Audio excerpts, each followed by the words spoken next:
This hearing will come to order, and it's an important hearing, one of which addresses one of the most persistent, horrific human rights abuses of our time, but sadly one which has not received widespread attention and scrutiny and condemnation that it absolutely deserves. Almost 2 years ago, Sir Jeffrey Nice testified before a hearing I chaired on forced organ harvesting in the Tom Lantos Human Rights Commission. For those who don't know, Sir Jeffrey was the lead prosecutor of Slobodan Milosevic at the International Criminal Tribunal for the former Yugoslavia.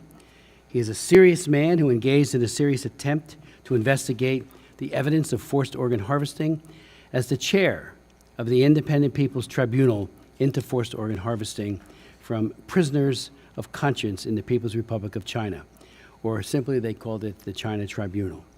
Sir Jeffrey summarized for us that day the final judgment of the China Tribunal, and he put it this way. The tribunal found unanimously and sure beyond a reasonable doubt that in China, forced organ harvesting from prisoners of conscience has been a practice for a substantial period of time, including a substantial amount of victims, close quote. Among those victims, he said, there were most certainly the most vulnerable populations in China today: prisoners, Falun Gong practitioners, and Uyghurs. Forced organ harvesting on an industrial scale in China is an atrocity unmatched in its wickedness, one that has to go back to the horrific crimes committed in the 20th century by Hitler, Stalin, Mao, or Pol Pot to find a comparably systematic type of atrocities. The number of those executed for their organs, some even before they were brain dead, is staggering. Thus, China's tribunal final assessment was that state-sanctioned forced organ harvesting in China amounts to, quote, crimes against humanity. So here we are to again contemplate, and this is the third hearing that I have chaired on this issue, an unimaginable and unacceptable crime. We are here because the Chinese Communist government is the world's largest jailer of political prisoners and responsible for a genocide targeting the Uyghurs. We are here again because there are those who doubt or ignore the tribunal's findings, pointing to the PRC's 2015 bogus promise to only source organs from voluntary donors, even though evidence presented by one of our witnesses here today, Matt Robertson, demonstrates that this data has been falsified.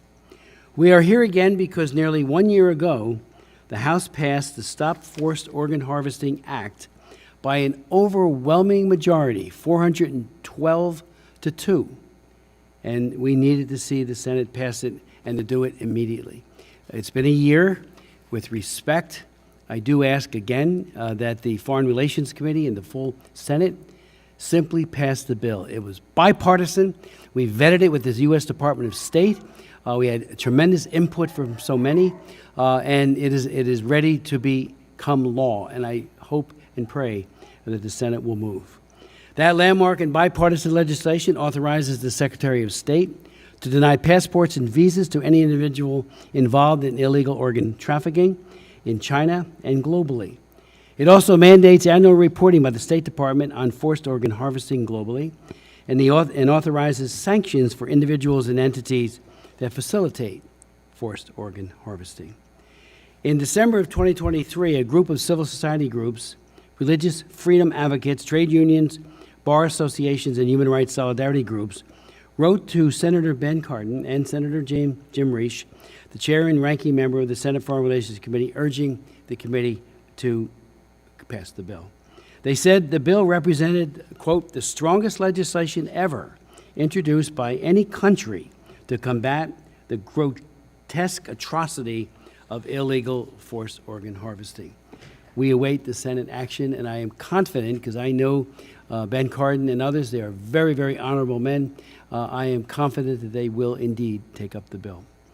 Since the China Tribunal's final judgment, researchers continue to investigate the Chinese Communist government's and deep dive into the data on organ harvesting. Indeed, we will hear from two of the absolute best, Ethan Gutmann and Matt Robertson. All of you are tremendous leaders, but these individuals have done amazing investigative work. It is reliable, it is actionable, and we're so grateful to have them here. We also we will also look to how medical journals, bar associations, human rights groups, the United Nations, corporations, and U.S. state legislatures are grappling with the legal, ethical, and human rights issues associated with being complicit in forced organ harvesting. Dr. Maya Mitalipova from MIT and Dr. Tom Oliverson, a Texas state representative who actually wrote a law for Texas on this kind of atrocity in terms of tourism. And I want to thank him for that leadership, which is being replicated by other states. They will discuss what has been done and what more needs to be done to address the PRC's transplantation abuse, including the issue of organ tourism, which often fuels the illegal organ trafficking market.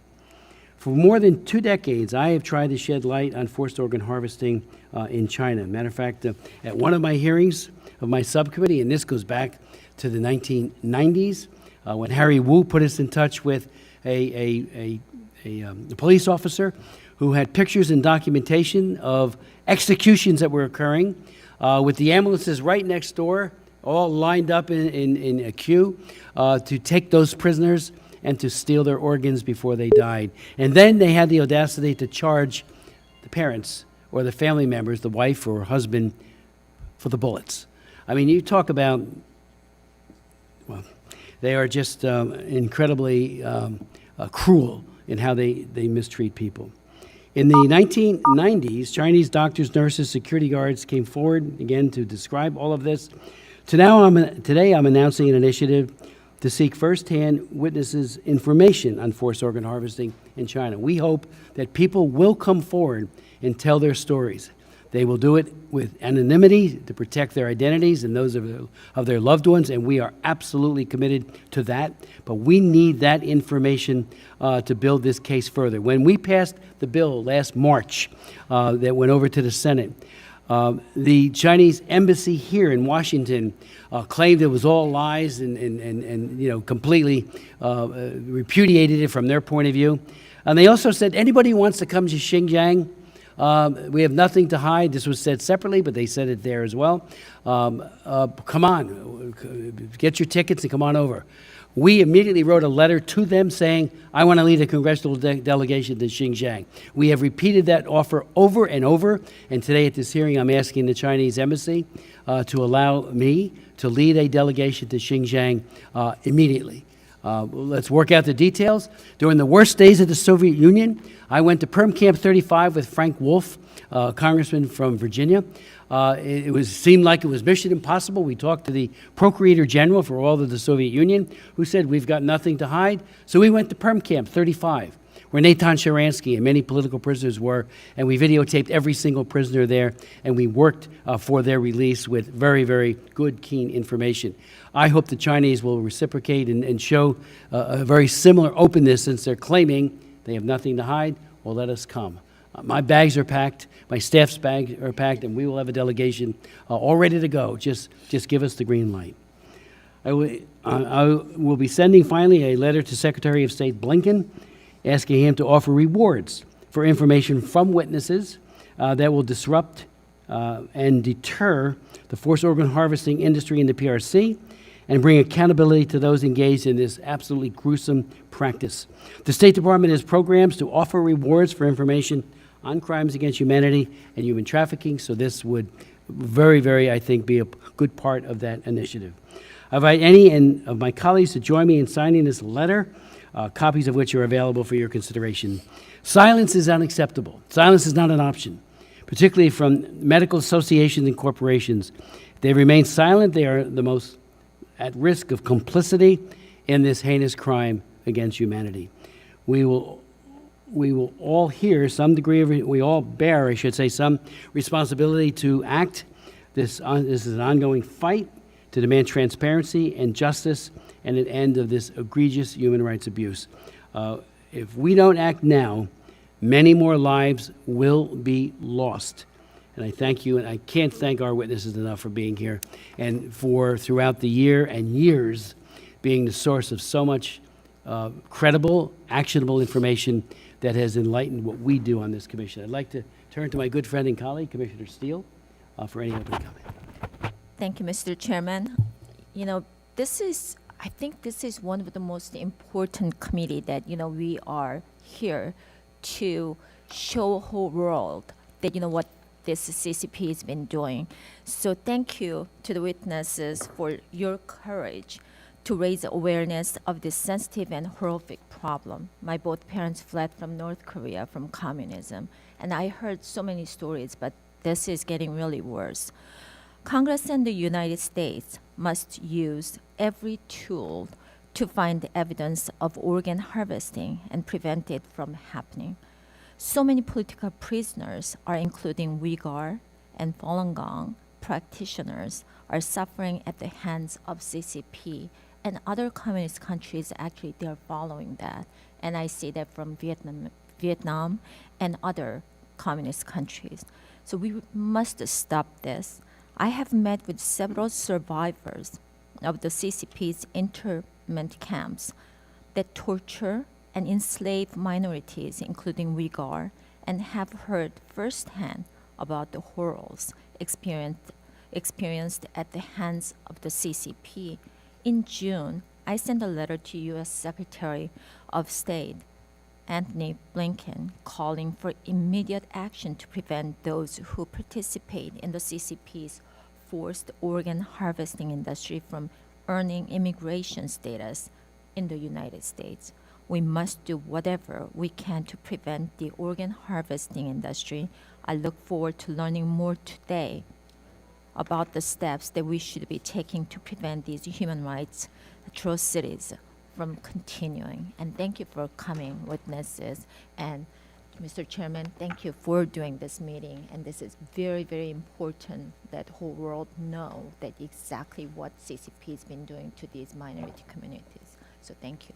Commissioner Steele, thank you so very much for your statement and for your leadership on this commission. It is greatly, greatly appreciated. I'd like to now yield to our good friend and colleague, the co-chair of the China Commission, Senator Merkley.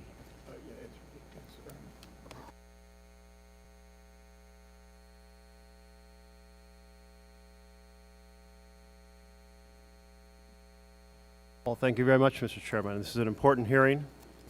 Welcome, everyone. The issue of human rights abuses in the organ transplant system has been a long-standing concern of this commission. For example, back in 2006, the commission reported that, and I quote, executed prisoners likely are the source of the majority of organs used in transplant operations in China, according to reporter statements from Chinese officials and reports from U.S. human rights organizations. The notion that prisoners, including prisoners of conscience, might be executed so their organs can be transplanted into other people is horrific. This is an area where we can say that international pressure appears to have produced some results. In 2014, China pledged to stop obtaining organs from executed prisoners and to, quote, ensure the voluntary donation from citizens is the sole legal source of human organs. But have they done what they promised? Many experts have cast doubts about whether China has adhered to its pledges and abided by international standards, and that's what we're here today to explore. A Congressional Research Service report notes that, and I quote, researchers on organ harvesting in China have relied largely on circumstantial evidence, logical inferences, and interviews to support their arguments. In part, this problem can be blamed on the Chinese authorities, who make it extremely difficult to get accurate and trustworthy data. The system is not transparent. The Chinese government has refused to agree to independent or international investigations into its organ transplant practices, and the Chinese government has provided information that refutes the allegations of human rights violations. We need facts to make assessments and formulate policy. We must continue to demand that the Chinese government provide more transparency so we can assess whether they are meeting international standards. And we must take care not to let our policy responses be based on circumstantial or outdated evidence. 2 years ago, the Tom Lantos Human Rights Commission, in a hearing chaired by today's chairman, Representative Smith, addressed this topic with two of the witnesses here today. I look forward to any new information that they have uncovered since. Chairman Smith is also author of the Stop Forced Organ Harvesting Act, which passed the House a year ago. I'm a co-sponsor of the Senate version, and I hope we can soon move it on our side. Lastly, I observe that one clear action that the Chinese government can take to provide assurances that its institutions are not harvesting organs from executed prisoners is to stop executing prisoners. I urge China to ratify the second optional protocol to the International Covenant on Civil and Political Rights aimed at the abolition of the death penalty. I should note that for significant but different reasons, the U.S. should do so as well. Thank you for being here today for this important discussion, and I look forward to your testimony. Thank you, Chairman Merkley. I'd like to now introduce our distinguished witnesses. Our first two witnesses are researchers who doggedly pursued the subject of forced organ harvesting and are well known to this commission. They have both produced some of the most compelling evidence available of forced organ harvesting in the PRC, and for that we owe them a huge debt of gratitude. They have both testified at hearings that I've chaired on this issue over the years, and Ethan, stretching back over a decade now, both are engaged in important research, and more of that will be forthcoming in the coming weeks and months. Ethan Gutmann is the China Studies Research Fellow, Victims of Communism Memorial Foundation, co-founder of the International Coalition to End Transplant Abuse in China, and author of the seminal book, 2014 book, quote, The Slaughter, Mass Killings, Organ Harvesting in China's Secret Solution to its Dissident Problem. He is also co-author of the influential 2016 investigative report, Bloody Harvest, The Slaughter, an update with David Matas and David Kilgore. He is currently working on a new book based on his personal interviews with Uyghur and Kazakh refugees throughout Central Asia, entitled The Xinjiang Procedure. Matthew Robertson, who will be joining us by way of Zoom from Australia, is a China Studies Research Fellow and Data Scientist at the Victims of Communism Memorial Foundation, a Ph.D. candidate in political science at the Australian National University, and an incoming postdoctoral fellow at the University of Mannheim in Germany. Matt is a leading expert on organ trafficking, harvesting in China, and regularly gives lectures and presentations at academic conferences, briefs government officials, and has provided expert testimony to U.S. Congress and the China Tribunal. His work has been published in peer-reviewed journals, including his groundbreaking 2022 article, Execution by Organ Procurement, Breaching the Dead Donor Rule in China. American Journal of Transplantation carried that, which showed that surgeons were being used as executioners in China. Our third and fourth witnesses will talk about how medical research institutions, corporations, and U.S. state legislatures are grappling with the legal and ethical implications of forced organ harvesting and organ tourism, which often fuels the illegal trafficking of organs. Dr. Maya Mitalipova is the director of the Human Stem Cell Laboratory at the Whitehead Institute for Biomedical Research, MIT. She was born in Kazakhstan and trained in genetics and embryology from the Moscow Human Genetics Institute. Her scientific achievements are world-renowned and include animal cloning at the University of Wisconsin in Madison and stem cell therapy. Since joining MIT, Dr. Mitalipova has focused on the study of Alzheimer's and Parkinson's disease. She has also applied her expertise to the study of DNA collection and mass DNA sequences in China and its implications. She has previously contributed written testimony to the Commission with regards to complicity with China's human rights abuses, a topic that she will elaborate on today. And finally, Dr. Tom Oliverson is a practicing anesthesiologist representing Texas's 130th State House District in Northwest Harris County, including the communities of Tomball, Cypress, Waller, and Hockley. Dr. Oliverson serves as the chair of the House Committee on Insurance and is a member of the Public Health and House Select Committees on Healthcare Reform. Nationally, he is president of the National Council of Insurance Legislators. He is widely regarded as an expert on healthcare policy solutions, having authored multiple groundbreaking laws that have established Texas as a national leader in healthcare reform, including a bipartisan restricting state insurance payments for Texans seeking organ transplantation in China, which is a national model for other states to follow. And I hope my state of New Jersey follows your lead, Doctor, and I deeply appreciate that leadership. Congratulations on that, and we look forward to your testimony as well. Ethan Gutmann, the floor is yours.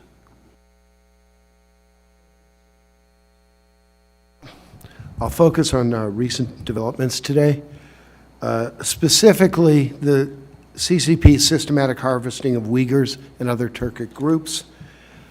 Just as the rise of China's transplant system was built on the persecution of Falun Gong, harvesting is now bound to the Xinjiang camp system constructed from 2016 to 2018. Now, I want to also use this as an opportunity to respond to the CRS casting a little shade on witness statements. So, Congressman Smith, please forgive the repetition with previous testimonies in this case.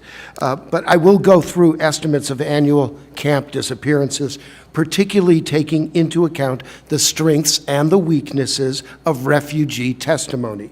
And I will move to a case study in Aksu, and I will conclude by describing a shift in Western transplant surgeons' attitudes over the last 2 years and the implications for U.S. policy.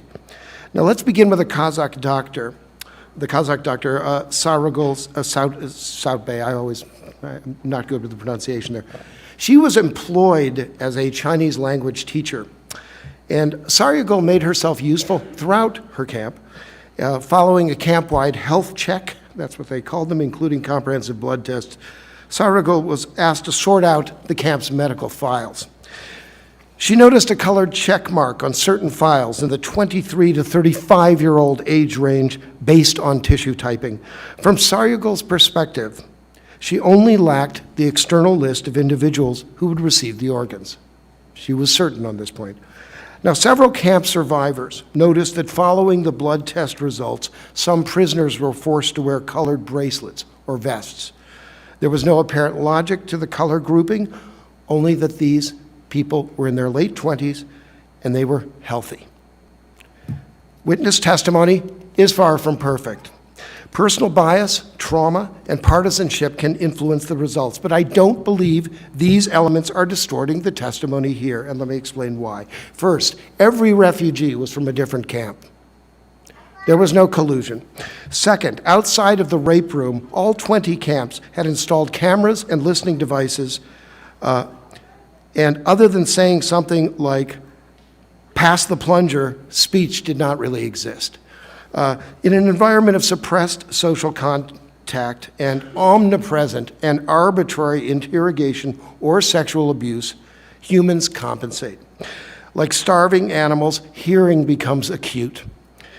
Vision sharpens. Minute changes in their environment are keenly observed. Third, most camp refugees who I interviewed in Central Asia were Kazakhs. With a relatively porous border and a nation state that occasionally lobbies China on their behalf, the Kazakhs view themselves as accidental prisoners.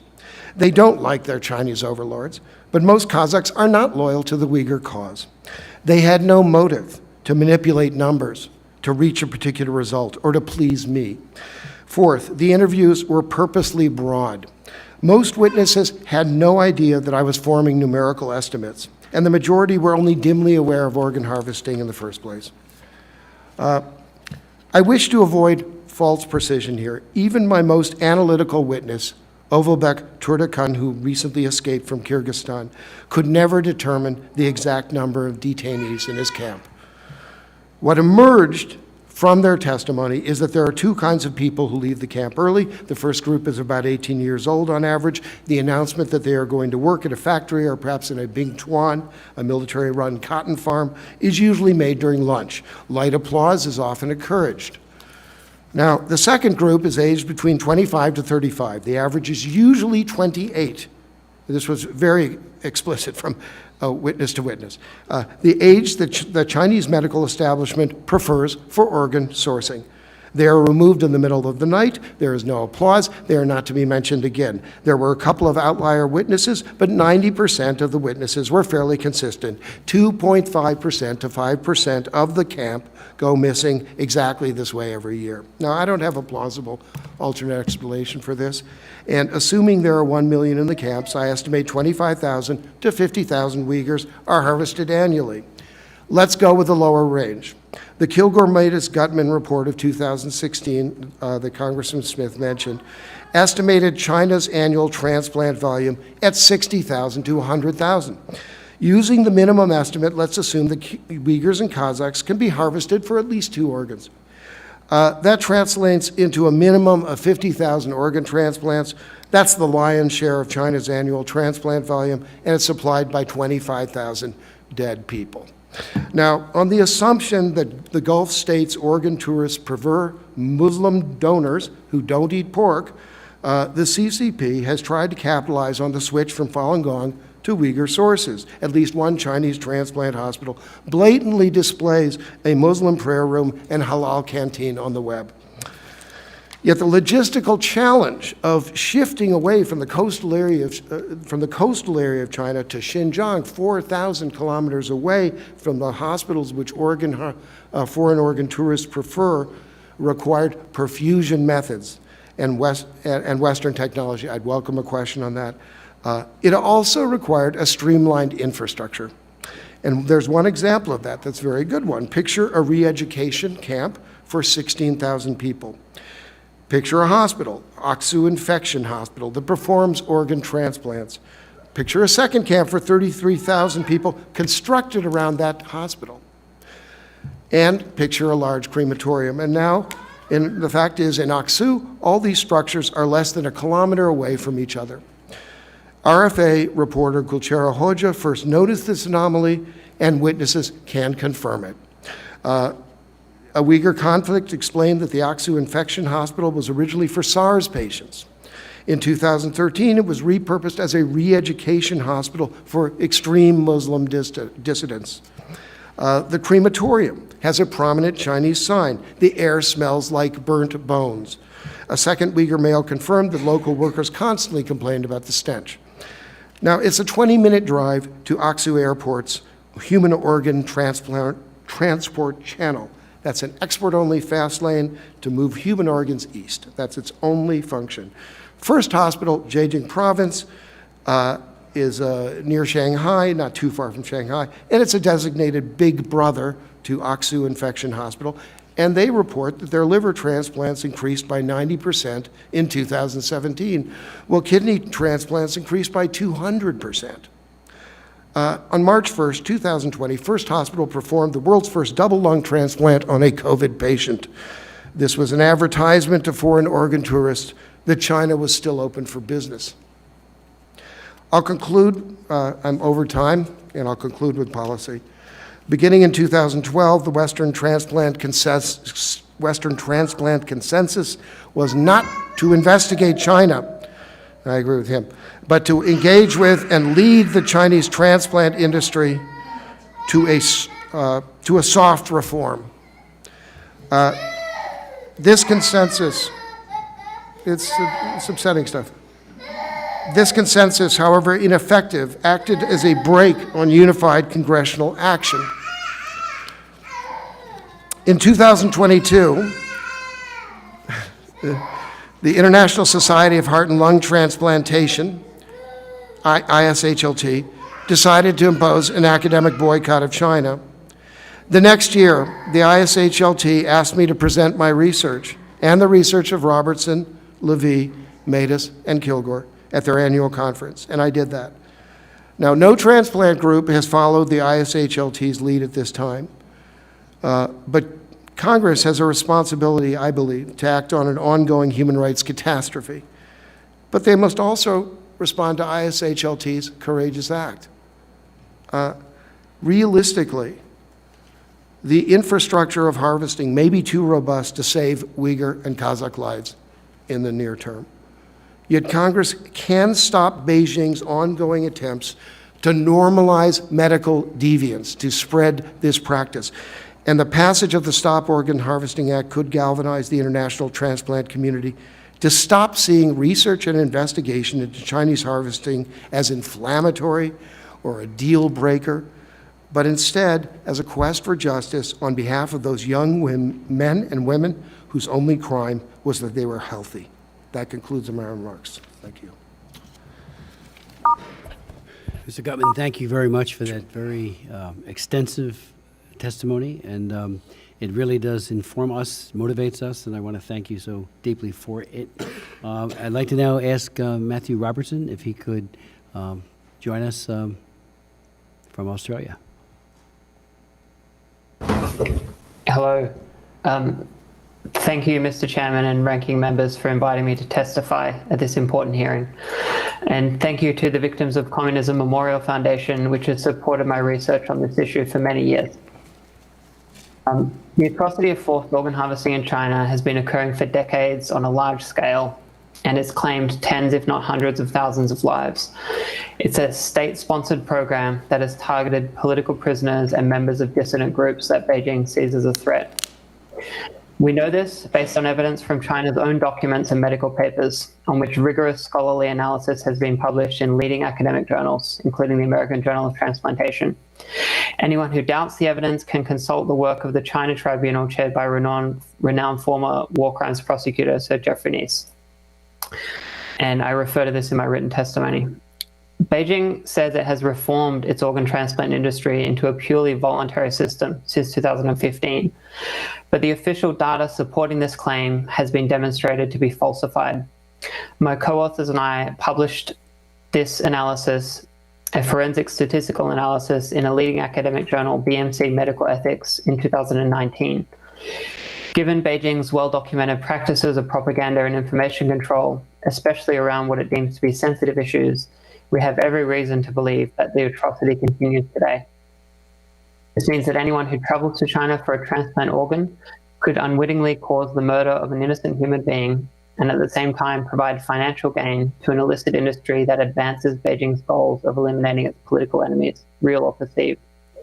Any institution worldwide that collaborates with this industry would be indirectly supporting this activity, including hospitals providing training to Chinese transplant surgeons, universities facilitating transplant research and knowledge transfer, and businesses supplying transplant products and technologies.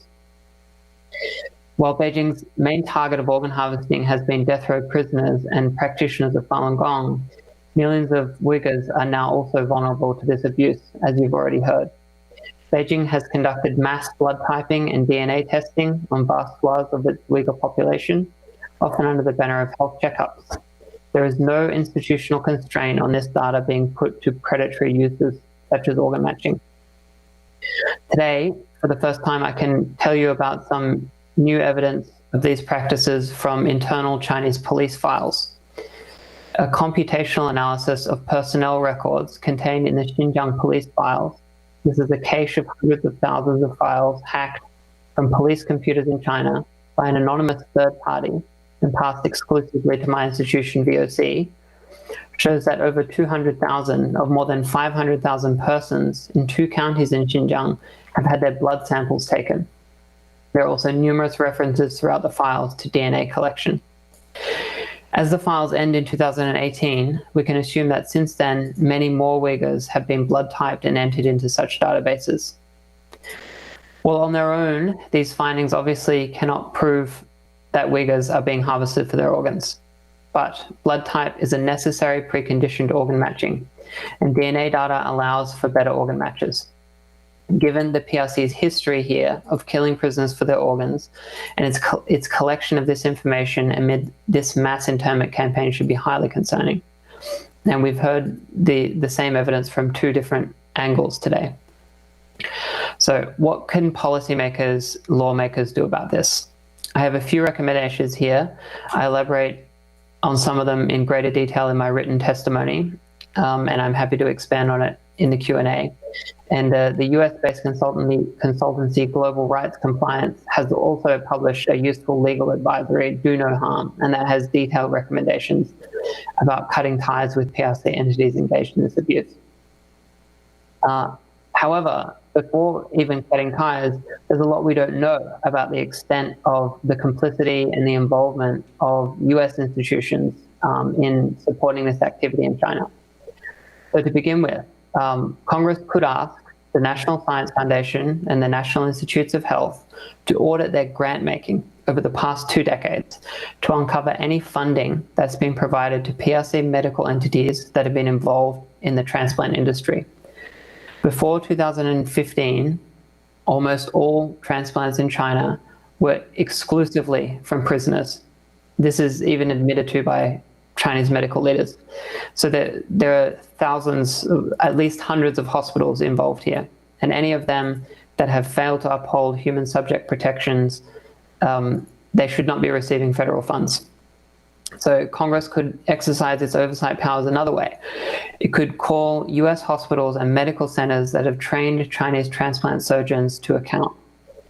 They could gather data from those institutions, and then that would build a record of which surgeons have been trained, what have they received training in, and then we could match that with VOC's databases about activity in China to understand what knowledge transfer from the United States has facilitated organ trafficking in China. Finally, more aggressively, the US government would freeze the assets and deny visas of any PRC individuals who have engaged in organ trafficking. So we have lists of thousands of surgeons and hundreds of hospitals and from Chinese medical databases, and these could be used to build dossiers on perpetrators and to identify them for visa denials and asset seizures.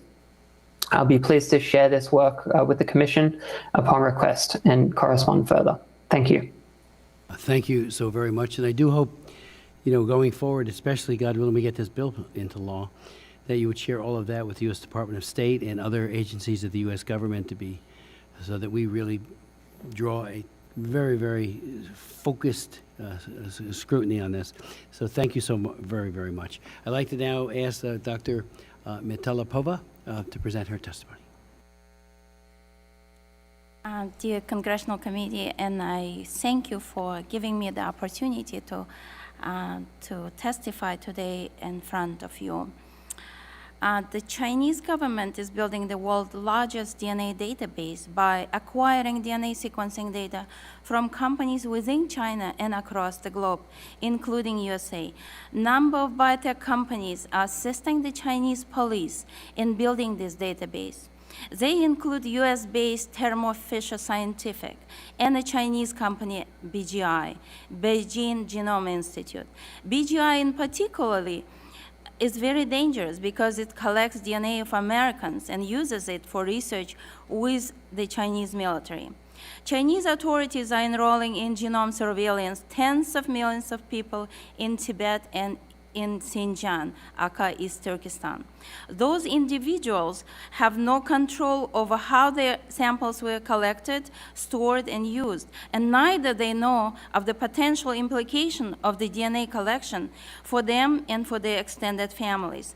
Since 2016, biometric data collection program was launched in Xinjiang, where data from estimated 15 million of Uyghurs were collected under the guise of free annual physical exams. Note, the Han Chinese population of the region were exempt on this program.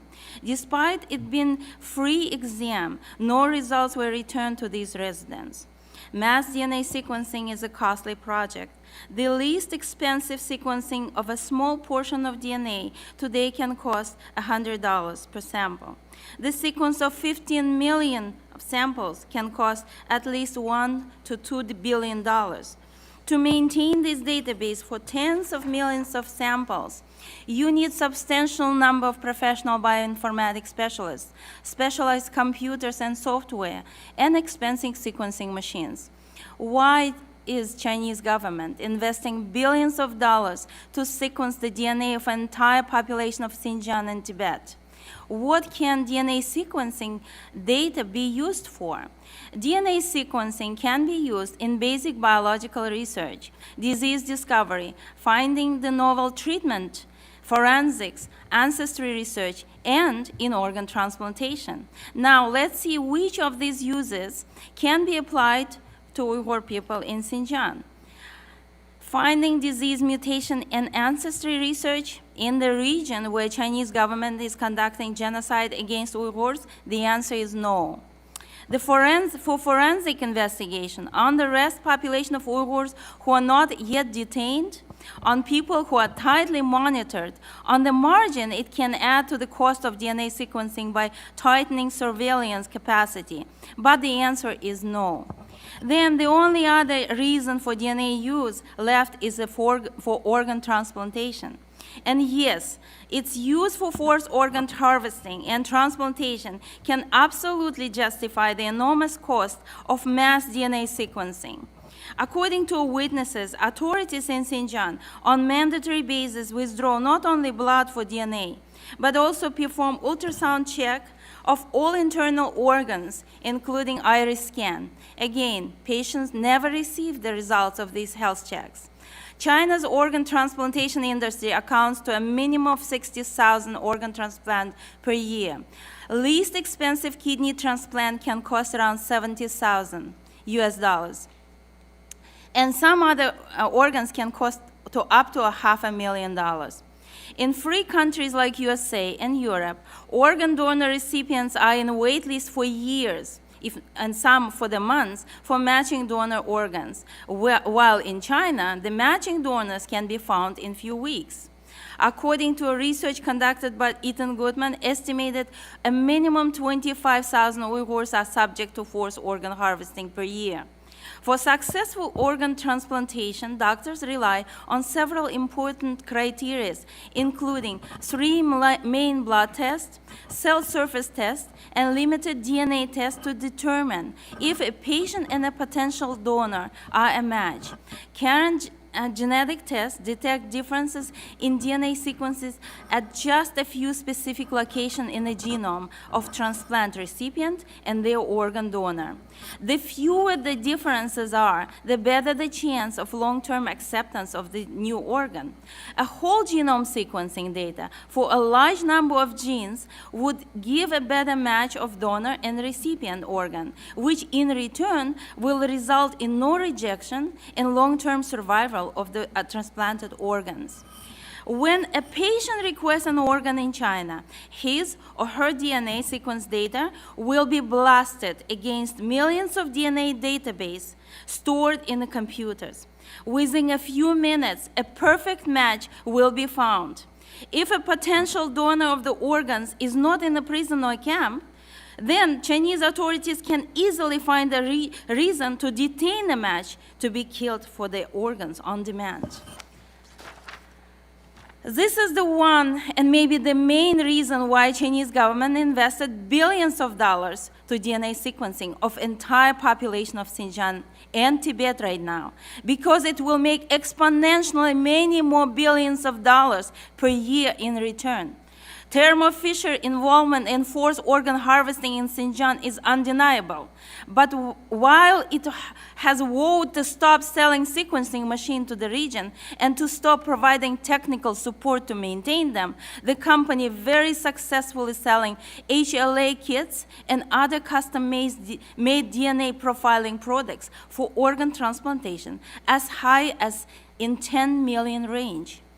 The continued sale of DNA profiling products and technologies by Thermo Fisher to China has to be stopped by Congress.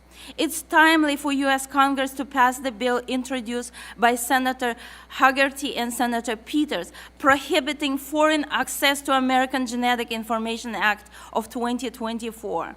This legislative will help to protect sensitive genome data of Americans to be used by foreign governments like China, whose business practices threaten U.S. national security.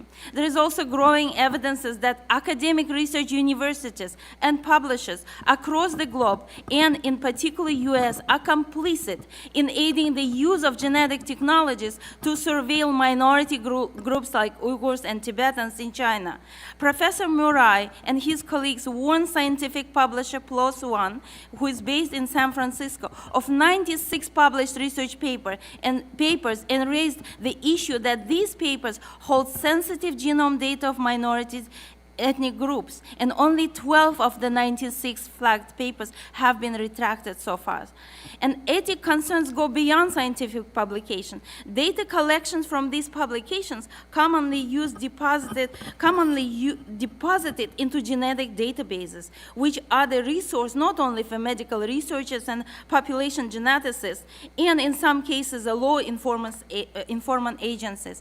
I ask the Congress to take actions to restrict U.S. U.S. academic research universities and scientific publishers to share any technologies with Chinese companies and Chinese government, like BGI. And I urge the Congress to question and, if necessary, to sanction Thermo Fisher for aiding China in the genocide of innocent Uyghur and Tibetan people and prisoners of conscience throughout the mainland of China. Thank you so much. Doctor, thank you very much for your testimony, your number of very important recommendations to us that we will follow up on, and so I thank you for that. And it is now my privilege to introduce Dr. Tom Oliverson from Texas. Good morning, Chair Smith, Chair Merkley, and members of the Commission. My name is Tom Oliverson, and I'm a board-certified anesthesiologist and Texas State Representative where I chair the House Committee on Insurance. Thank you for allowing me the honor to speak with you today about what Texas has done to combat the horrific practice of forced organ harvesting. I first became aware of the horrors of forced organ harvesting through the advocacy efforts of the Southern USA Falun Dafa Association. Through the examples and eyewitness testimony that they provided, I became aware of the horrific persecutions faced by Falun Gong practitioners in China. Around the same time, I met with members of the Chinese Uyghur community through the advocacy work of the Minaret Foundation. A pattern of religious persecution, incarceration, and execution for government profit became clear. With the help of these organizations and the Victims of Communism Memorial Foundation, my colleagues and I have worked for several years to honor the victims of communism and advocate for justice for the victims of forced organ harvesting. In 2021, I joint-authored a resolution condemning China for their forced organ harvesting practices, and through separate legislation created a Victims of Communism Memorial Day in Texas.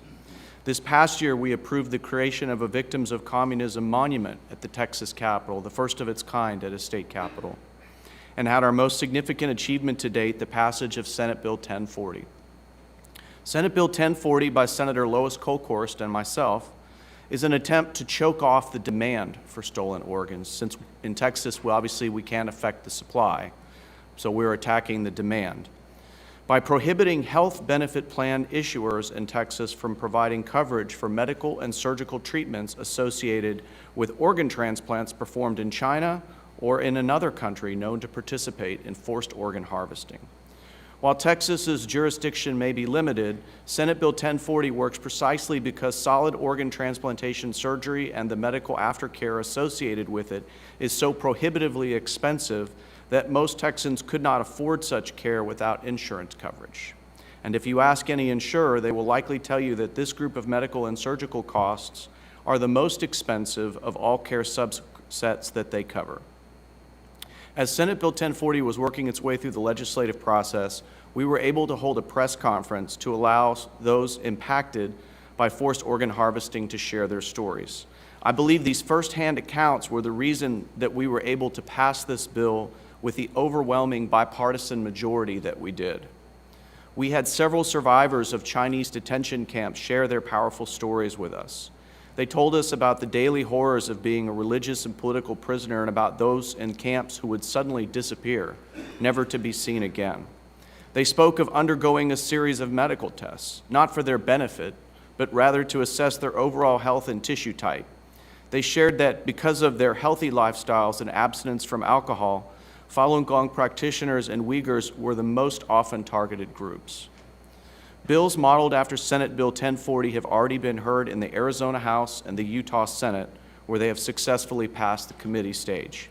A similar bill in the Missouri House recently received a hearing, and Idaho and Illinois are in the process of passing similar legislation.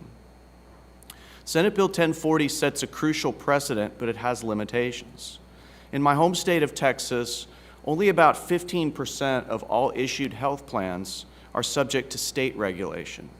The rest are federally preempted and regulated by ERISA. This, I hope and pray, is where members of Congress like yourselves come in. Passage of legislation like Senate Bill 1040 at the federal level would massively expand the number of health plans subject to this bipartisan human rights protection and strike a huge blow to the inhumane practice of organ harvesting. I'm immensely proud that the work that we started in Texas is being modeled in other states, and I'm so thankful for the work that is being done by this commission to force the conversation at a national level. I firmly believe that passing this sort of legislation at the federal level will ensure a future free from the scourge of forced organ harvesting, and I thank you for your time today. Dr. Oliverson, thank you for your leadership, for getting a bill that has become the prototype and the pioneering law for all of us to follow. So I thank you for that leadership. It's extraordinary. And also the fact that, you know, since you are on the national level, you know, the head of the insurance initiative for lawmakers, that others will pick it up, and I include my own state of New Jersey in that. Chairman Merkley does have to return to the Senate. He was coming in late because they had a vote, and now he has to come back, and I really appreciate him coming across to the House side, but I yield to him such time as he would like. Thank you very much, Mr. Chairman, and thank you all. Mr. Gutmann, the implication of your testimony is that the individuals, the Falun Gong or Uyghurs who are disappearing are not returning. Is that my correct reading of your testimony? Your assumption is that they are being executed?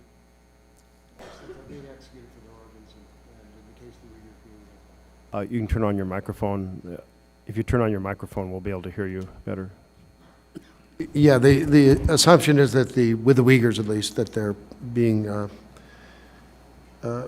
transported in some state, sort of suspended animation to the East Coast for harvesting.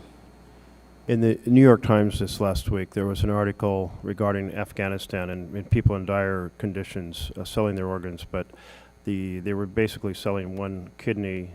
I'm not sure if they were also selling liver or not, but the kidneys were highlighted. But in that case, there's lots of folks who can be interviewed who donated who sold an organ. But we're not seeing that in China. We're not seeing people, in other words, it reinforcing the sense that people are being executed. You don't see people who have sold an organ. Well, I think that's certainly, a lot of things are possible in China, and there's all kinds of business that takes place, especially in the kind of gray market, not black market, but kind of gray market in between the white market and the black market. I would say this, what we've seen is a massive growth. I think certainly my colleague Matt Robertson would have something to say on this as well, in hearts and lungs, particularly lungs. It's very dramatic growth. So we're not getting the sense that China has surpassed the kidney stage on this quite a while ago, actually, and they are the leader in heart transplants and operations in the world today, certainly. In the assumption in Afghanistan is that the organs are supplying a market perhaps in Herat. But it did raise in my mind the question, and I'll ask this of anyone in the panel who has insight on this, is whether China is also supplementing the organ supply by flying in organs from other countries. Does anyone have any insight on that? I have never seen good, solid evidence that they are flying organs out from China. It is perfectly possible from the site I mentioned for Maksu, which is you can get a medium-range airplane to fly to Saudi Arabia, for example. That would be possible, but I've never seen the evidence. I've also heard of the military supplying Japanese off the coast and submarines and so forth, but there's absolutely no critical evidence on that, not witnessed, not anything we've found. So the weight of the evidence is the organs are all coming internally, the vast majority of the... Yes. Well, thank you all very much for your testimony, and what a profoundly troubling situation that people are being executed, identified as by their DNA, by their blood type, systematic accounting for that, being matched and supplied, kind of executed on demand to both folks internal to China and tourists coming in for the organ tourist business. Thank you all for this very powerful testimony. Thank you, Senator.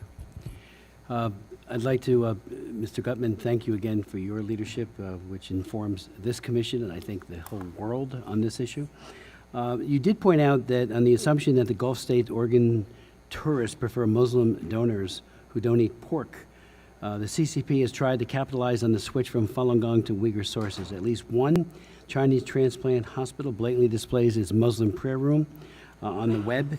Yet the logistical challenge of shifting from the coastal area to Xinjiang, 4,000 kilometers away from the hospitals, which organ tourists prefer, requires perfusion methods and Western technology. Could you maybe elaborate on that? Because that is really, I mean, we've been trying to figure out why Falun Gong, I mean, they're still murdering thousands of Falun Gong practitioners and stealing their organs. Part of our thought was, well, maybe they're running out of 28-year-olds, and that's, you know, Running out of what? 28-year-old victims. 28 years. So they're looking for others, but Yeah. but this adds another dimension to it, that they're looking for Muslims to, and they kill other Muslims in order to procure their organs. The evidence is that in 2013, they started running out of Falun Gong organs. Then the reason we know that is because they started to visit Falun Gong in their homes and doing in fact, a DNA cheek swab. It was a primitive DNA test and blood test in their homes. These were people who were not incarcerated. This was very unusual. And it happened in, I believe, 6 provinces simultaneously. Now, in 2014, that's when the mass health checks of the Uyghurs began. So it seems to me that they were looking for another source at that point. To really make this very quick, what happened was that a doctor, Ko Wen-je, in Taiwan, had pioneered a new method of live organ harvesting that would preserve organs very, very well. And he was doing this in a kind of gray area legal zone in Taiwan. He then went on to he became a salesman for Medtronic, which is an American company. I think you guys are familiar with that. And Medtronic makes ECMO, this oxygenation system.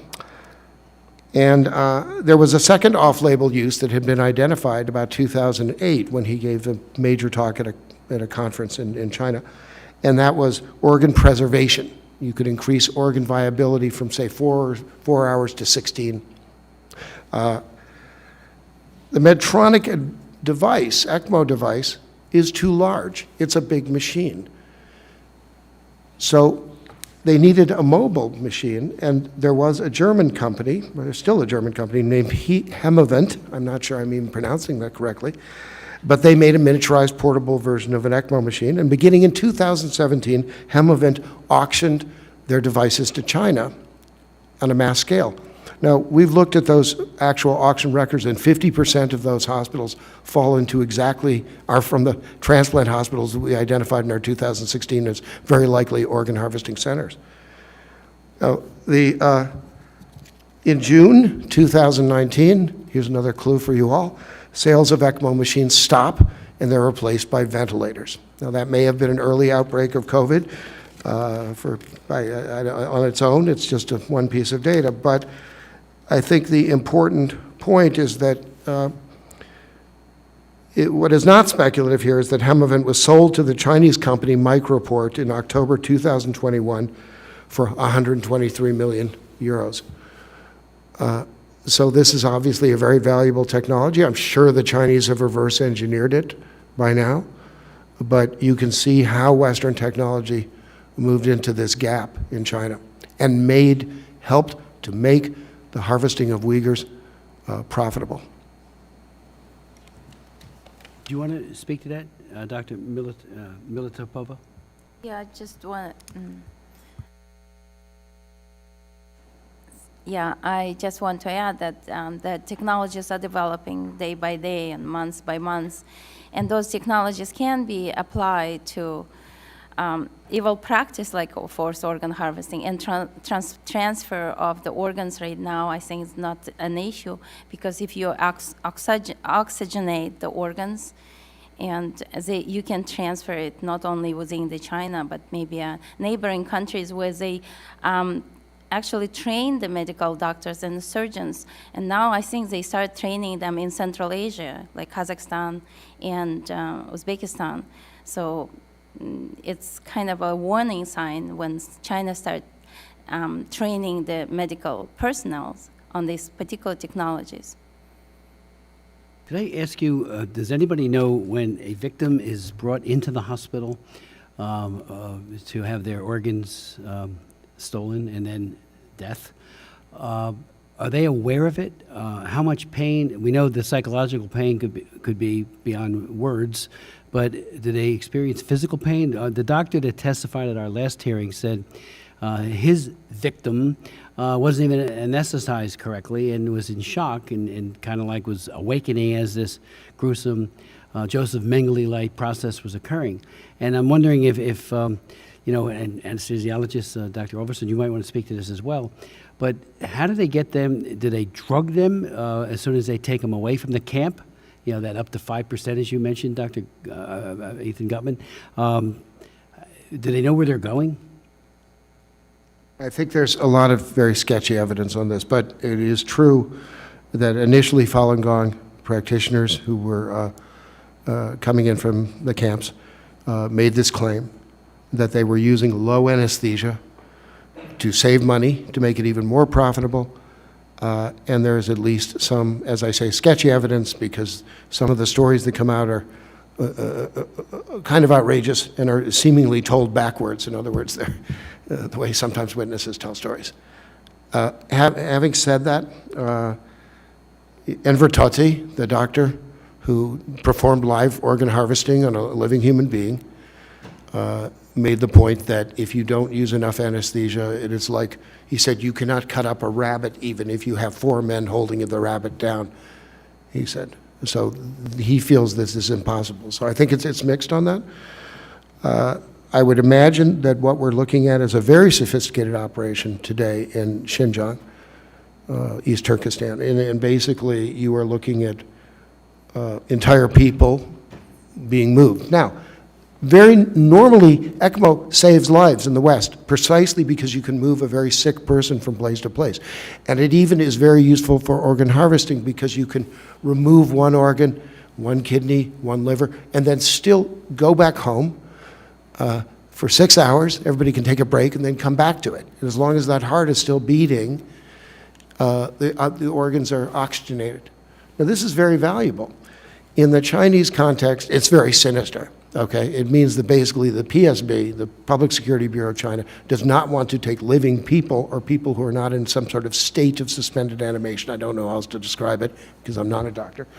But to put them on a plane and in the hold and move them. Now, this has been verified by at least one doctor in Taiwan who works in the mainland on a continuous basis, that is pretty much how he thinks how it is done, though he believes also it is possible to move individual organs in a kind of oxygenated form as well. Dr. Oliverson, what about the federal level? Obviously, we've got Medicare, we've got other kinds of insurance, Obamacare. Is there a place for us to be doing something vis-a-vis federal insurance policies, health policies? Yes, Mr. Chairman. I think that any type of insurance product, reimbursement system that would allow a patient to engage in medical tourism. To be clear, not all medical tourism is bad per se, right? But any situation where a person could go overseas to China and receive organ transplantation and care thereafter, and be reimbursed for that or have that bill paid, that's what we shut off in the state of Texas. And so I'm not familiar enough with the CMS rules if it would cover a procedure performed on a federal health insurance product overseas, but assuming that it would and it could, then yes, sir, I think that should obviously be included. And that would also include those reimbursable through tax credits policy that we have in abundance here as well. So we will follow up on that. And again, your law is inspiring not just other states, but a federal look that's going to bear fruit, I believe. You know, one other question to Ethan Gutmann, and then I'll go to my good friend and colleague. You pointed out in 2022, the International Society of Heart and Lung Transplantation imposed an academic boycott. What are the other groups, if you are aware of them, that have not? And what does that actually mean? Is it robust? Is it, they just don't deal with them? Or are they bringing some light and scrutiny to this ongoing terrible abuse? I'm sorry, I didn't really fully understand the question. No, the Society of Heart and Lung Transplantation boycott, the academic boycott. Oh, in I see, China. yeah. Exactly what does that really mean? And also, some of the others that should be doing this, who are they and why aren't they? What it means, I mean, it's actually pretty important because basically it means they cannot publish in our journals or in the International Society of Heart and Lung Transplant Journal, which is probably the most important transplant journal in the world today, arguably. So that's significant. It means that they won't attend conferences China is attending. And in fact, when I spoke at Denver last year, the 2 Chinese surgeons had slipped in to a crowd of 3,600 surgeons, and they hired a bodyguard in case, I guess, they were going to take a blow dart and fire it at me or something. Instead, they just stormed out in the middle of my speech, which is sort of standard behavior. But the point is that I think it's very significant. There's a huge loss of, look, part of this is about hitting China in the purse. And obviously, we've all been talking about that, and I think that's very important. But part of this is about face. And the International Society of Heart and Lung Transplantation has withdrawn any possibility of the Chinese, they've said, look, if you can give us evidence, if we can go on the ground and verify it, we'll do that. We'll pull the academic boycott, but until then, it remains in effect. And they've held that this year, as I understand it. They're having a big meeting in Prague, I think, right now.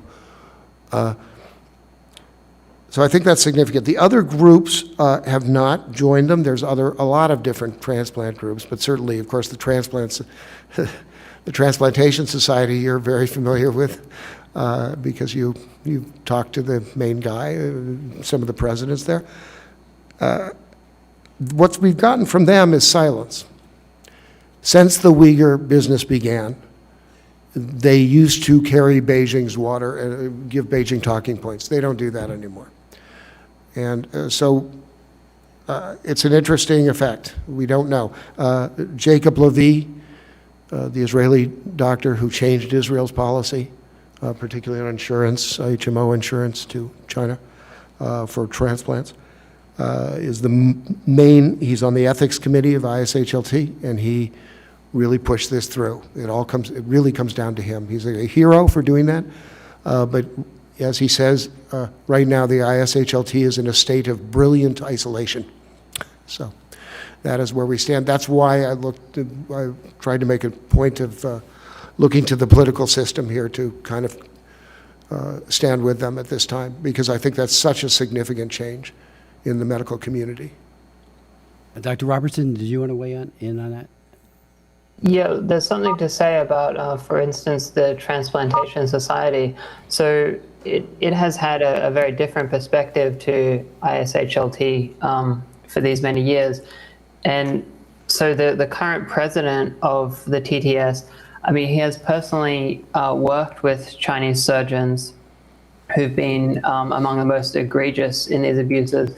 And some of them have circulated through institutions that he was at, like the Cleveland Clinic in the United States.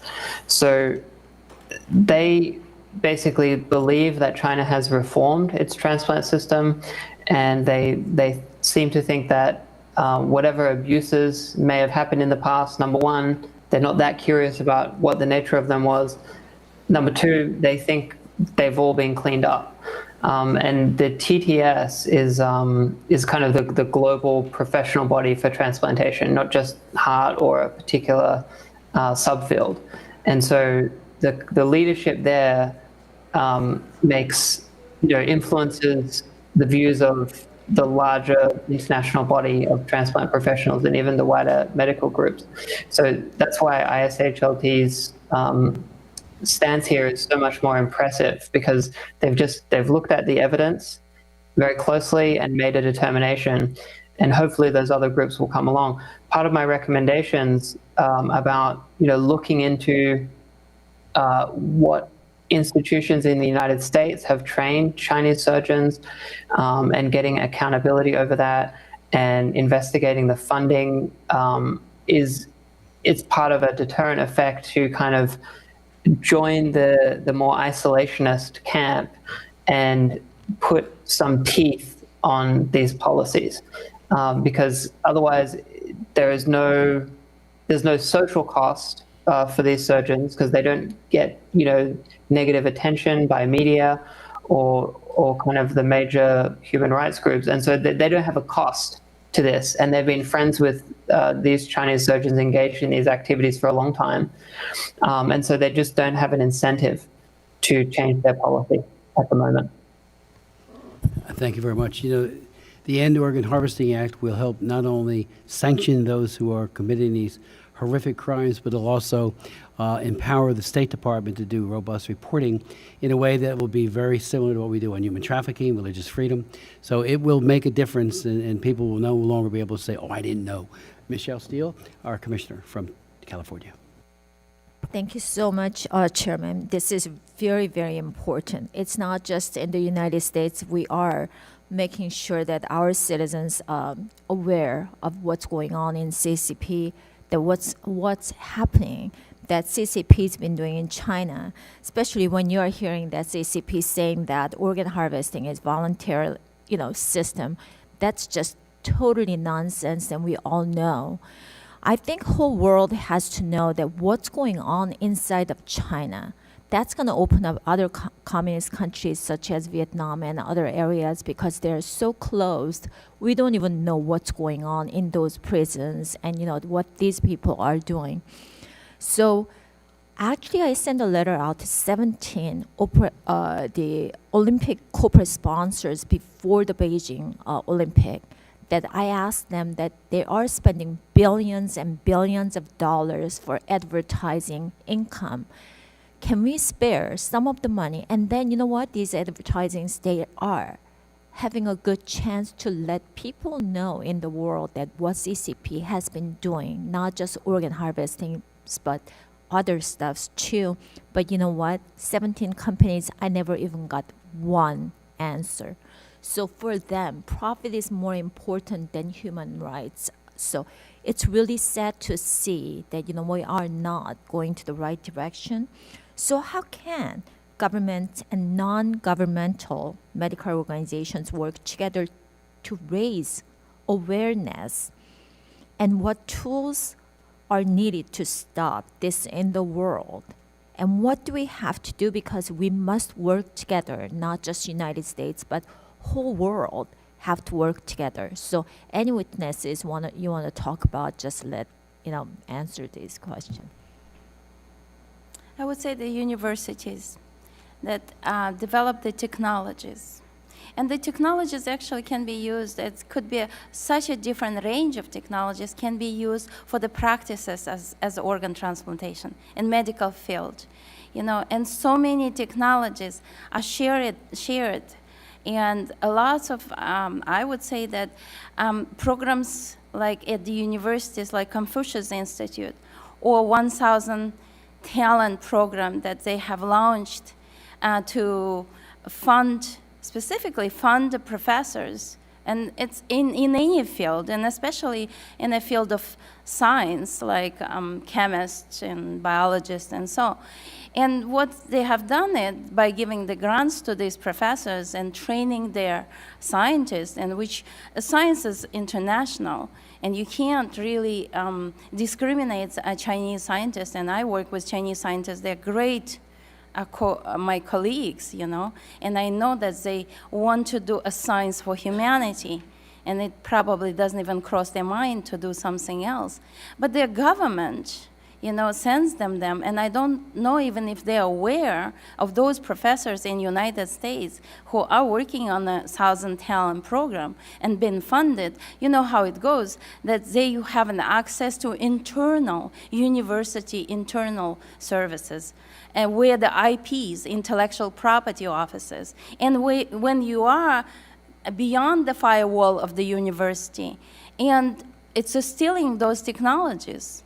And those technologies that's been developed on the tax money of the American people, and we as the scientists are developing these technologies.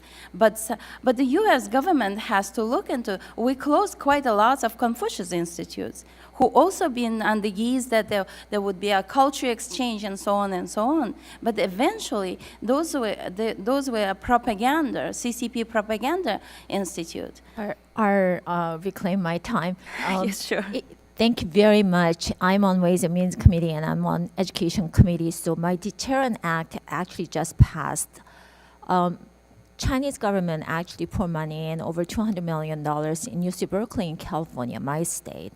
And UC Berkeley never reported, but they brought Chinese officials and researchers to their, really sensitive research center, and they did a tour and they received the money.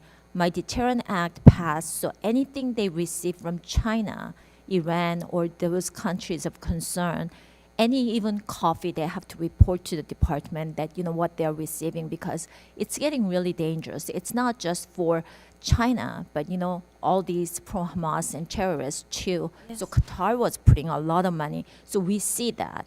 And we are looking into those universities. So I totally agree with you. But second, the question that you were talking about, actually for, we have to stop involuntary collection of medical and DNA information in American companies. So you're talking about CCP is stealing our data to send to BGI and use those data for what? And how we can stop here is going to be helpful to stop organ harvesting. I think, the CCP, the BGI is run by CCP, and I don't think there's any question about that, But BGI Genome Institute by itself, it really hasn't developed any technologies in the DNA sequencing or so on. So what they have been doing it, and the Chinese government would give them money to acquire a lot of companies, small or big. And they couldn't acquire Illumina, as far as I know. But a lot of small companies in the United States, they acquired, literally bought it. When they buy these companies like 23andMe, and we submitted, a lot of Americans submitted their DNA information, and how it can be used. In the future, when the technologies will develop, we don't know what technologies, and the technologies are developing, what it can be used for. And we call it the 21st century as a century of biotechnology. So the medical field has developed, and that's how we have improved the human health, and the average lifespan has increased, especially in Western countries, because of those technologies have been developed. But when you come to the CCP, when they hold that genetic information of Americans, that is a private information. Of course, they might not do some bioweapon per se. If somebody tells me probably it's impossible at this moment. But what they can do, they can jeopardize somebody's private information about a carrying mutation. Let's say somebody in Congress had submitted to 23andMe to find out some of the mutations or something, or even where your ancestors come from. But that information right now, in the hands of CCP.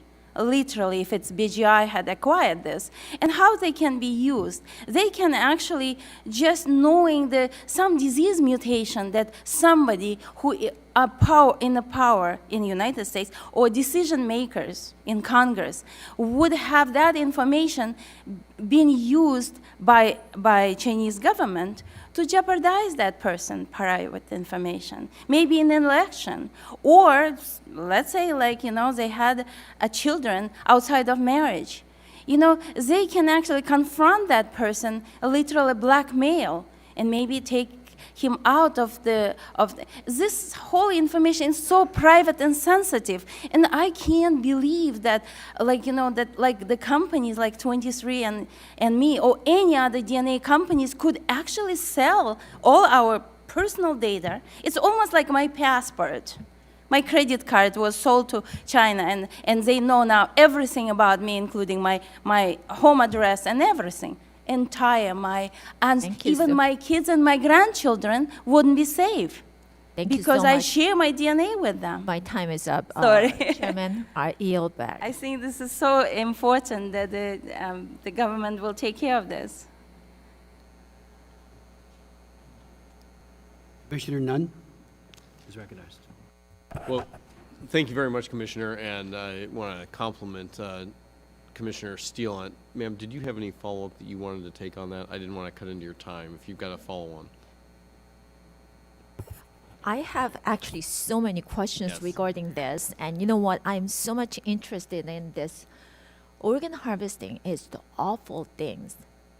This should stop, and this is not just in our commission that we have to do it, but we have to do it all over the world. We have to stop CCP, that dominating, that, you know, this is innocent people's organs, that we really have to stop it. But I am just so frustrated. We've been known this issue for last 30 years. And we really have to do something more than just the hearing here. But the whole world, we have to work together to stop these horrific things. But thank you very much for giving me a little more time. Thanks, Commissioner Steele. Well, I first want to begin by thanking the panel. I want to thank Chairman Smith for leading what is absolutely a difficult conversation to have, but it's also an important conversation to have with the American people, one that too often we see in this bipartisan, bicameral committee, examining really the autocracy that is happening within the Chinese Communist Party today. For years, the U.S. has heard rumors of the non-consensual transplant of human organs, otherwise known as organ harvesting, happening inside Communist China. I can think of no act more heinous than taking a political prisoner, strapping them to a medical bed, and stealing their body parts from the inside out, and then launching those on a black market, or worse, the type of genetic analysis that we're talking about today. As you can see behind me, though, this is not a sci-fi movie. This is not written from a horror book. This is happening right now, today, in the most populous country in the world. And those who have repeatedly been persecuted, the Uyghurs, Falun Gong, and detainees, are oftentimes the subject of these heinous crimes, but they are not alone. It is expansive and it is routine throughout China. In 2006, independent reports alleged that tens of thousands of Falun Gong practitioners in the re-education through labor or rental detention facilities in China were victims of organ harvesting while they were still alive, but ultimately resulted in their deaths. Independent reports have also shown that nearly 25,000 Uyghurs are the victims of organ harvesting every single year. The time for the madness, the wholesale slaughter of a population has to stop, particularly when it's used under the guise of doing science. So I applaud Chairman Smith for your leadership on this and for the difficult issues that you continue to bring forward with this commission, but most importantly for those who cannot defend themselves. So with our witnesses today, I'd like to begin with Ethan Gutmann. You're a Chinese Study Fellow researcher. You've helped lead at the Victim of Communism Memorial Foundation. We'll begin with looking inward. Have Western corporations been complicit in the oppression of Uyghurs and Falun Group members here in the United States, or been co-opted as agents of Communist China in their endeavors? I'm going to, I think Maya might have more to say on that question than me. So I kind of hand it over to her. I just mentioned the Medtronic ECMO connection, which I think was significant. Right. Let's put it this way. Before ECMO, Medtronic ECMO got involved, you could maybe do one or two organs from a human being and get away with it. Keep them fresh and get them to the right places. This is also something Didi Kirsten-Tatlow from the New York Times looked at very closely, the logistics of it. After ECMO, it became possible to harvest as many as 4 healthy organs from a single person. This suddenly turning a person from $100,000 into $500,000 or more for foreign organ tourists. This is a dramatic difference. It became an incentive to harvest Falun Gong. It improved the chances that you'd make real money and that and so forth.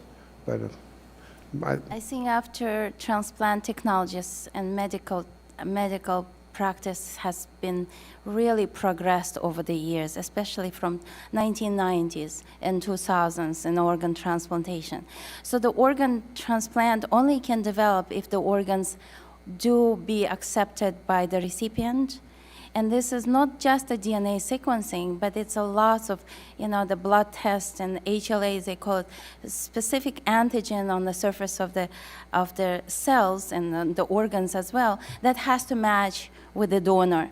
And now I think the technology is HLA typing, so how the matching donor and the recipient are a match, and they can. And then after organ transplant care, like, immunosuppressant drugs and all of those been developed really well, and then transplanted organs can, the first 2 years of up to 60% rejection rate before. And right now it's decreasing that rate because of the post-transplant care has been developed. The medical field has, the scientists worked and so on. And I think the immunosuppressant drugs help. And the DNA sequencing just comes into that, because the more of the gene can be sequenced, the less differences between the donor and the recipient in the genome, the better the outcome, that organ will live not just 10 years, it can live in that organ, in that recipient for 20 to 30. So you really prolong the transplanted organ life in the recipient by It's DNA clear to say, sequencing. Dr. Mitalipova, that not only is China working to develop an exploitation and long-term facilitation Yes. of organs for a profit, but the DNA sequencing on the front end Was to that- make sure that that helps. organ is capable to Absolutely. be transferred is a huge part of the business model, if you will, of how this is done. I'd like to talk with Matthew Robertson here. I know you're coming in from Australia with us. Mr. Robertson, you're working on a number of studies. Your most recent, Execution by Organ Procurement. We just talked about DNA here. You documented through the Australian Strategic Policy Institute in 2020 that Chinese authorities have been building a DNA database largely of the male population. We have some folks here in the audience here in Washington who are still looking for family members associated with this. Is it fair to say not only is this the largest police-run DNA database in the world, but there is a concerted effort to identify and track all men in the country in this type of roundup? Thank you for your question. It's the scale of that program, yes, is very extensive, and it was almost not known about until an enterprising investigator began looking at a large scale at Chinese media reports. It's unclear what the purpose of that was. It does appear to have been a campaign to gather DNA data on males across the country. The connection with that and the organ trade is unclear. It's not clear that there is any connection. But I want to touch on a point that you made about the complicity of Western corporations with this industry in China. And I think it's fair to say that Western companies and institutions, healthcare, hospitals, medical centers, have been instrumental in the rise of China's organ transplantation industry. I can just give you a couple of examples. So Roche, it's a Swiss company. I mean, it has a US financial presence. They built the first organ registry for the PLA in the early 2000s. Some of the other drug companies have been sponsors of the Chinese official transplant associations, and they've funded research by Chinese surgeons during a time where there were no voluntary transplants. And this is not even to mention extensive training. At least hundreds of Chinese surgeons who have engaged in organ trafficking have been trained in the United States. So the Chinese transplant industry simply could not have capitalized on the incarcerated population of political prisoners without gaining the know-how from the West. This is something that has already happened, and we need to study it, investigate it, understand actually the dimensions of that contact. But there could still be ongoing ties, money being made, and things that can be done now. So I think the first step is understanding what has happened, and then stopping it to the extent that it continues. Mr. Robertson, if such an investigation were to be taken, particularly into how the West has intentionally or unintentionally emboldened the harvesting of organs from China, would you have recommendations for this commission that we could take for both the investigation piece and to be able to do that fact-finding mission as you've done on the DNA side? Yeah, so one idea, just a starter, is an audit of what the NSF and the NIH have funded, and whether money has gone as sub-grantee, probably not as the principal awardee, but as sub-awardee, to any of the many hundreds, nearly 1,000 hospitals in China that have engaged in organ trafficking. So these are some of the biggest hospitals in China, biggest healthcare centers. It would be almost surprising if NIH money has not gone to them. So that should be accounted for. There's also going to be training at taxpayer-funded medical centers across the United States. So the Cleveland Clinic is certainly one. Now, so some of these are going to be private and some of them are going to be public, but there may be records requests that could be lodged with these institutions, and Congress could put some muscle behind getting them to look through their databases, because they'll have this information in an archive somewhere about who has come from China and received what training.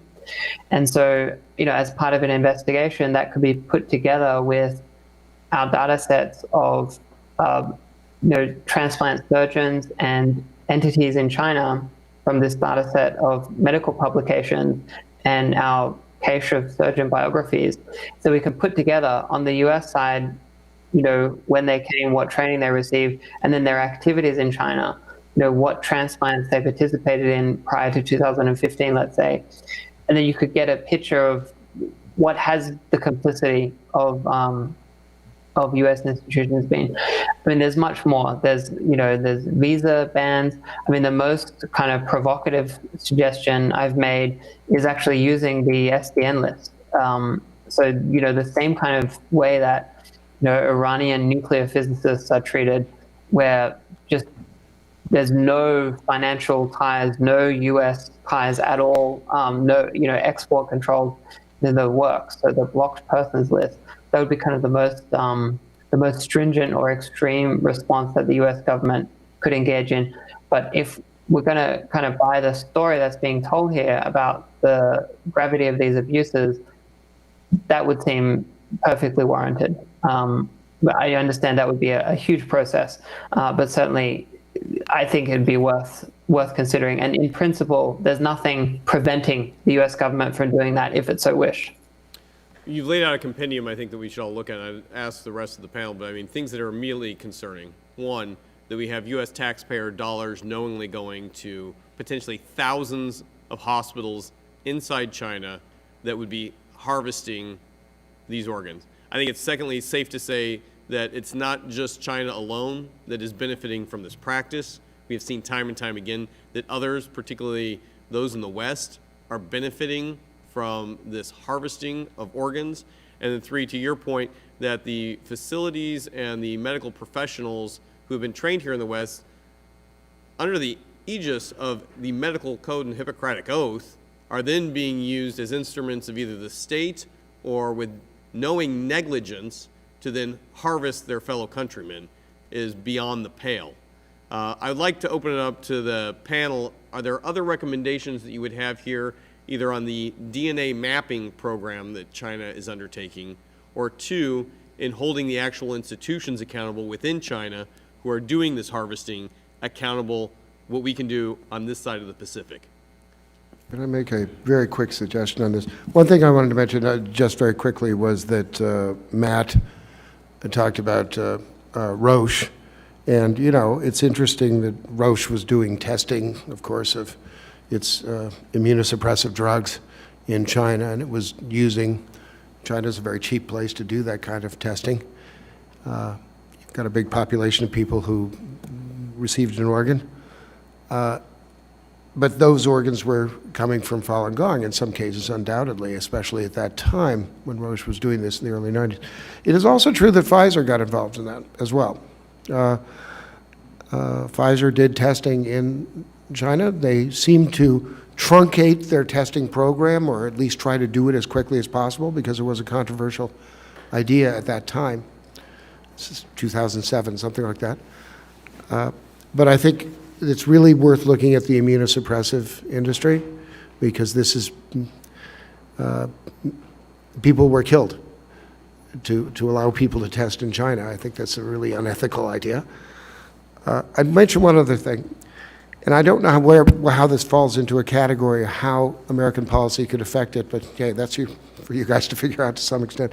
But here's a real problem of the spillover from China, which is, and I get this from David Matus, he says, in Busan, Korea, at a symposium in November 2022, the first Asian Organ Donation International Symposium, this was in Korea, China, and Japan, and I've looked at the records from that, and a couple of the speakers talk about replicating the Euro transplant system, that is to say, a cross-border allocation of organ donations. The speakers showed absolutely no awareness that such a system would be the allocation to Japan and Korea of organs sourced from prisoners of conscience in China killed for their organs. Now, this is a classic case of, as I say, of normalization of deviance. It's exactly what China wants. Their system of reform that they have always touted has really been about that. It's about saying, it's not about reforming themselves, it's about putting these systems in so that other people are doing them too, so the Chinese will feel okay about it or whatever. So this is the evidence is going that way, and that is, it seems to me, is one of the most important boils to lance here. I'm not quite sure how to do it, but I know the ISHLT thing is very helpful on that, but obviously maybe just even some explicit language from the U.S. government on this would help a lot. Dr. Oliverson, did you have a follow-up on that? Yes, sir, Commissioner. Sorry. You know, we're in the natural resources hearing room, as I understand it, and I think, you know, the simplest answer to your question, which is the approach we took in Texas, is you're not going to stop the supply. And I think it's important to understand that in its clearest form, a communist government, whether it's China or another government, looks at a human being not as an individual with inalienable rights, but as a natural resource. And so if that can be monetized for the benefit of the collective good, you're never going to stop that unless you can choke off the demand. And so that's the approach that we took in Texas, and that's what I'm here today urging you to do, is aggressively stop the flow of dollars from Americans to China and other countries paying for these procedures. If nobody wants the organs, then they'll stop taking them. Dr. Oliverson, I think that is probably one of the most salient recommendations that we can have, is that holding folks accountable outside of China, as well as identifying the threat coming from inside China. It's a two-tier approach that we need to take comprehensively. Mr. Chairman, what I'd like to do going forward as well is to come up with a list of recommendations that could be actioned by committees of jurisdiction to be able to address this, both holding China accountable on the international scene, particularly those doing business with those 1,000+ medical institutions operating in China, but then equally holding ourselves and our allies accountable for the export market that has proven so lucrative for the destruction of human life inside China. With that, I yield back the remainder of my time, and I thank the Commissioner. Commissioner Nunn, thank you. And as always, thank you for your very well-informed and incisive questioning, but also your recommendations, and we will work with you on all of that. Thank you so very, very much. Just, you know, Mr. Gutmann, the first time I heard you talk about the ideal age for harvesting being 28 years of age, we know that when somebody gives their heart in a voluntary fashion or one of their loved ones does it, it's a result of a car accident that has been catastrophic or something. It is not, a government official saying, let's look at the 28-year-olds and cull those out of the herd in order to destroy them, to steal their organs. And so the despicable nature of what China is doing. About 25 years ago, I read a book about Unit 731 that Imperial Japan had operated inside of China, where POWs, many Chinese, were vivisection was performed on them without anesthesia, Dr. Oliverson, as you know. And they also did some organ harvesting there, not for transplant as far as we can tell, but for other reasons. And they tested all kinds of things like anthrax, dengue, or not dengue, but anthrax and other things on them. Horrible stuff. And the Chinese rightfully are outraged by what had been done at Unit 731. Well, this is their Unit 731 in China today, taking these wonderful young men and women, and I think, Ethan, you had said previously that it's pretty much equally divided between males and females. So we've got a lot of young women and a lot of young men in the prime of their years being taken by a dictatorship to steal their organs. And one of the things, that, and maybe you might want to speak to this, that we've been hearing about more and more is that there are also dedicated wings or hospitals where Xi Jinping on down in the Chinese Communist Party, if they need a liver, they need some other organ, a very young and vibrant and healthy 28-year-old will be involuntarily providing that to them. So it's their way towards longevity at the hands of committing murder in order to get there. Plus, there's also the financial incentive as well.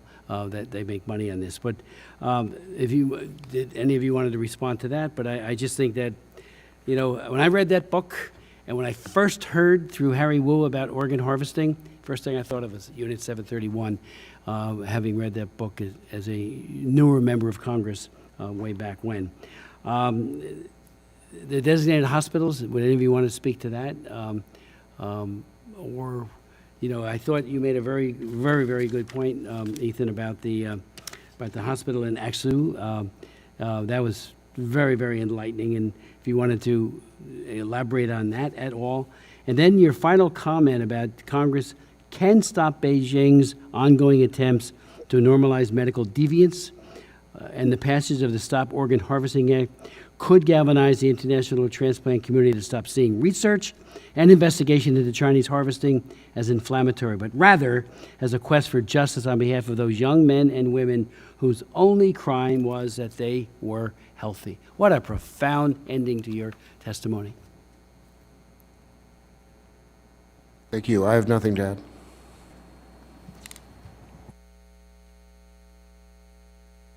Anybody else like to add before we close the hearing? Thank you so much. You've given us so much to act upon, so many insights, as you do on a regular basis, but now in open hearing. Deeply appreciate it. The hearing is adjourned.